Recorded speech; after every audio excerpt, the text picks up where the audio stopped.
ರೇಣುಕಾಸ್ವಾಮಿಯ ಹತ್ಯೆ ಪ್ರಕರಣಕ್ಕೆ ಸಂಬಂಧಪಟ್ಟಂತೆ ಬಳ್ಳಾರಿ ಜೈಲು ವಾಸದಲ್ಲಿ ಈಗ ದರ್ಶನ್ ಇರೋದು. ಬಳ್ಳಾರಿ ಜೈಲಿನಲ್ಲಿದ್ದು ಗಡ್ಡ ಬಿಟ್ಟಿದ್ದಾರಂತೆ ದಾಸ. ಪತ್ನಿ ಭೇಟಿಯ ಬೆನ್ನಲ್ಲೇ ಸೊರಗಿದ ದರ್ಶನ್ ಮುಖದಲ್ಲಿ ಈಗ ಕಳೆ ಬಂದಿದೆ. ಕಳೆದ 15 ದಿನದಿಂದ ಬಳ್ಳಾರಿ ಜೈಲಿನಲ್ಲೇ ನಟನ ವಾಸವಿದ್ದು ಇವತ್ತು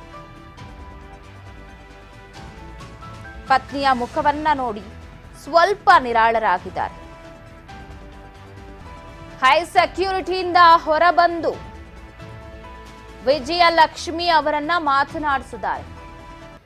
24 ನಿಮಿಷಗಳ ಕಾಲ ವಿಜಯಲಕ್ಷ್ಮಿ ದಿನಕರ್ ಜೊತೆಗೆ ಚರ್ಚೆ ಮಾಡಿದ್ದಾರೆ. ಹೈ ಸೆಕ್ಯೂರಿಟಿ ಸೆಲ್ನಿಂದ ಹೊರಗೆ ಬಂದಿದ್ದಾರೆ. ಗಡ್ಡ ಬಿಟ್ಟಿದ್ದಾರೆ ದರ್ಶನ್. ಅಮ್ಮನ ಕಾಣೋದಿಕ್ಕೆ ಹಂಬಲಿಸಿದ್ದಾರೆ ದಾಸ.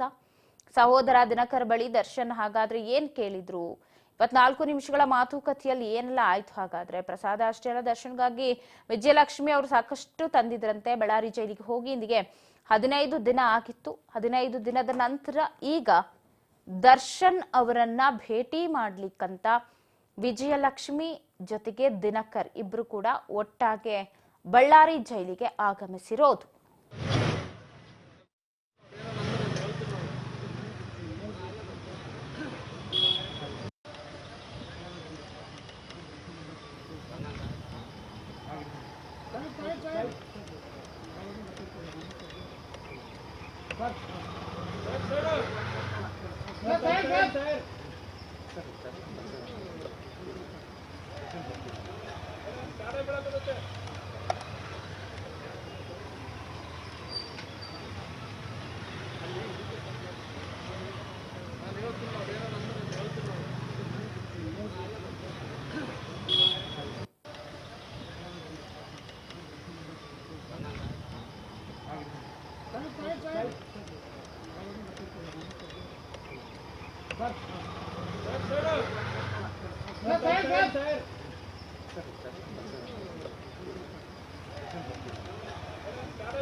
ಎಸ್, ದೃಶ್ಯದಲ್ಲಿ ಗಮನಿಸ್ತಾ ಇದ್ದೀರಾ, ದರ್ಶನ್ ಜೊತೆಗೆ 2 ಬ್ಯಾಗ್ ತಗೊಂಡು ಬರ್ತಾ ಇರೋದು ಕೈಯಲ್ಲಿ. ದರ್ಶನ್ ತಂದ ಬ್ಯಾಗ್ ಅನ್ನ ಕಂಪ್ಲೀಟ್ ಆಗಿ ಚೆಕ್ ಮಾಡ್ತಾ ಇದ್ದಾರೆ ಪೊಲೀಸರು. ಇವತ್ತು ಪತ್ನಿ ಹಾಗೆ ತಮ್ಮನನ್ನ ಭೇಟಿ ಮಾಡಿದ್ದಾರೆ, ಆದ್ರೆ ತಾಯಿ ಬಂದಿಲ್ಲ. ಅದಕ್ಕೆ ಸ್ವಲ್ಪ ಬೇಸರವನ್ನ ವ್ಯಕ್ತಪಡಿಸಿದ್ದಾರೆ.